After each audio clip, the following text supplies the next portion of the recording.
जम्मू कश्मीर में एक बार फिर बर्फबारी शुरू हुई है। तस्वीरें मैं आपको दिखाऊंगी, उत्तरी कश्मीर के कुपवाड़ा की हैं ये तस्वीरें। बर्फबारी की वजह से पूरी घाटी सफेद चादर में लिपटी हुई नजर आ रही है। कुपवाड़ा के साधना टॉप पर 5 से 6 इंच तक मोटी बर्फ की चादर जम चुकी है। फिसलन की वजह से हाईवे पर गाड़ियां अब आगे नहीं बढ़ पा रही और वहीं फंस गई हैं। रात भर सड़क पर रुके रहने की वजह से गाड़ियों पर भी बर्फ की परत जम चुकी है। तस्वीरों में देख रहे हैं आप।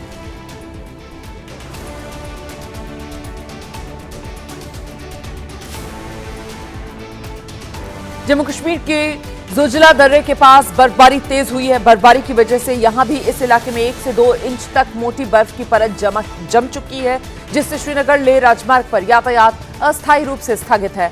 मौसम विभाग ने 6 नवंबर के बाद मौसम स्थिर होने की उम्मीद जताई। इसके अलावा करगिल में, खरदुंगला में, शिंकुला में, यहां जो ऊंचाई वाले इलाके हैं, यहां पर भी जमकर इन दिनों बर्फबारी हो रही है।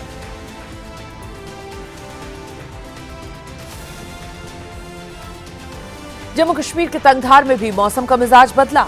यहां तंगधार और आसपास के इलाकों में कल से बर्फबारी हो रही है। बर्फबारी की वजह से यहां यात्रियों को मुश्किलों का सामना करना पड़ रहा है। तंगधार में 6 इंच से ज्यादा बर्फबारी अब तक हो चुकी है। मौसम विभाग ने कश्मीर घाटी में अगले 12 घंटों तक बर्फबारी का अनुमान जताया है।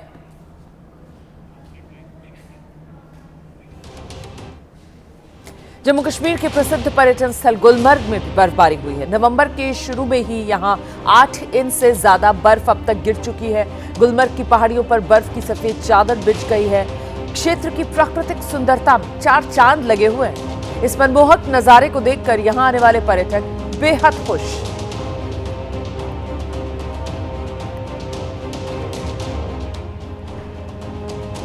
उधर बिहार की राजधानी पटना सुबह से ही कई इलाकों में यहां भीषण ट्रैफिक जाम लगा है। खासतौर पर एम्स फ्लाईओवर और उससे जुड़े रास्तों पर हजारों की संख्या में गाड़ियां हैं, घंटों तक फंसी हुई हैं। जाम की स्थिति कार्तिक पूर्णिमा के मौके पर गंगा स्नान के लिए उमड़ी भारी भीड़ की वजह से लगी, जिससे कई किलोमीटर तक लंबा जाम लग गया। पुलिस और प्रशासन की टीम ट्रैफिक जाम को खत्म करने की कोशिश में जुटी हुई है। तस्वीरें देखिए जरा, बिहार की राजधानी पटना की ये तस्वीरें हैं। हजारों की तादाद में यहां पर गाड़ियां हैं जो घंटों जाम में फंसी हुई हैं।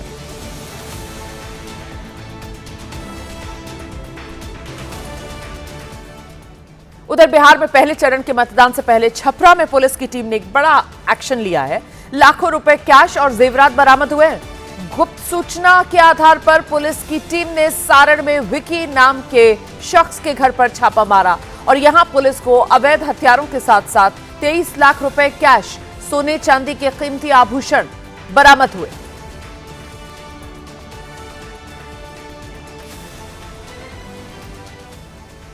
वहीं मध्य प्रदेश के उज्जैन में महाकाल मंदिर के पास बुलडोजर वाला एक्शन हुआ है। महाकालेश्वर मंदिर के रास्ते में आने वाले एक मकान और होटल पर कार्रवाई हुई है और दोनों को जमींदोज कर दिया गया है। उज्जैन विकास प्राधिकरण ने मंदिर के रास्ते की जमीन को कुछ शर्तों के साथ लीज पर दिया था। लीज की शर्तों के उल्लंघन करने पर यूडीए ने ये एक्शन लिया है।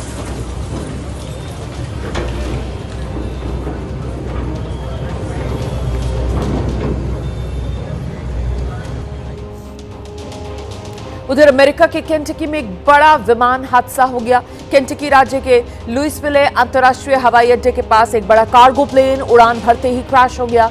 हादसे के वक्त विमान के बाईं विंग में आग लगी, जिससे धुआं उठने लगा और देखते ही देखते ये धुएं का गुबार। हादसे में 3 लोगों की मौत हुई है, 11 लोग गंभीर रूप से घायल हुए हैं। प्रशासन की माने तो मौत का आंकड़ा अभी और बढ़ सकता है। देखिए किस तरीके से ये कार्गो विमान उड़ान भर रहा था और उड़ान भरते ही इसमें आग लगी और उसके बाद तो ये पूरा विमान आग के गोले में तब्दील हो गया।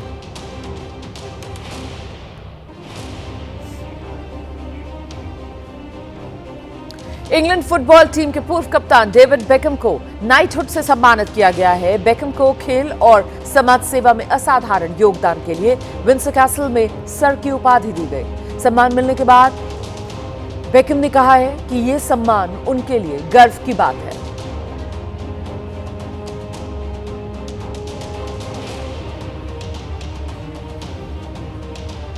ईरान की राजधानी तेहरान में अमेरिका के खिलाफ एक बार फिर सड़कों पर लोग उतर आए हैं। अमेरिका के विरोध में तेहरान में जोरदार प्रदर्शन हो रहा है। प्रदर्शनकारियों ने रैली में ईरान के मिसाइल्स की डमी लेकर विरोध किया और बड़ी संख्या में लोगों ने सड़कों पर अमेरिकी नीतियों के खिलाफ नारेबाजी की है।